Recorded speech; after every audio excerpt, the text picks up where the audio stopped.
আসসালামু আলাইকুম রহমতুল্লাহি অবরাকাতু। মেসেঞ্জার ব্যবহার করলে এই দুইটা সেটিংস শিখে রাখুন।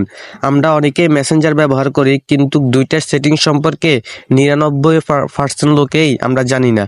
চলুন তাহলে এই দুইটা সেটিংস করলে কি উপকার হবে আমরা সবাই মিলে শিখে আসি।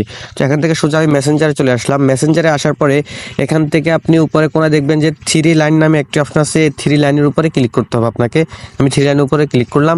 3 লাইনের উপরে ক্লিক করার পরে এখান থেকে কোণে দেখবেন যে সেটিংসের লোগোটি আছে, সেটিংসের লোগোটি চলে যাবেন। তো আমি এখান থেকে সেটিংসে চলে গেলাম।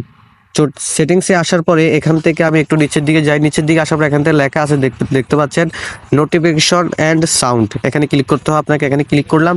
ক্লিক করার পর এখান থেকে একটু নিচের দিকে আসলাম। নিচের দিকে আসার পর এখানে দেখতে পাচ্ছেন একটি অপশন দেখা যাচ্ছে, নোটিফিকেশন রিভিউস নামে একটি অপশন আছে। এই অপশনটি এখানে অন করা আছে। এই অপশনটি আপনি অফ করে দিবেন। অফ করলে উপকার কি হবে, আমি সবসময় অফ করে রাখি, আপনাদেরকে বোঝানোর জন্যই আমি অন করেছিলাম। এখন এইটি অফ করলে আমাদেরকে যখন কেউ SMS দেয়, আমাদের মোবাইলটি লক থাকা অবস্থায় যদি আমাদেরকে কেউ SMS দেয়, এই SMSটা লক স্ক্রিনের উপরে শো করবে না, লক স্ক্রিনের উপরে দেখা যাবে না। আমাদের কোনো পার্সোনাল লোকে যদি আমাদেরকে এরকম SMS দেয়, লক স্ক্রিনের উপরে দেখা যাবে না। আশা করি খুব সহজে বুঝতে পেরেছেন।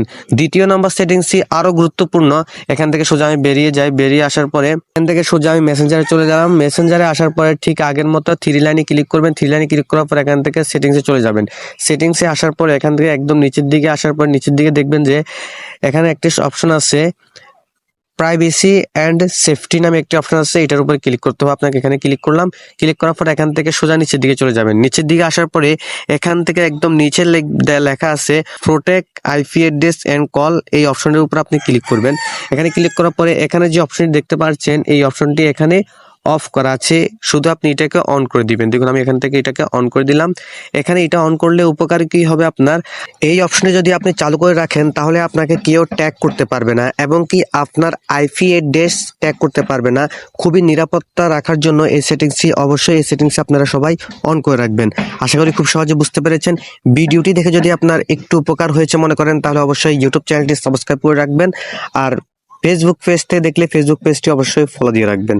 দেখা হবে নতুন কোনো ভিডিওতে। ধন্যবাদ সকলকে এতক্ষণ পাশে থাকার জন্য।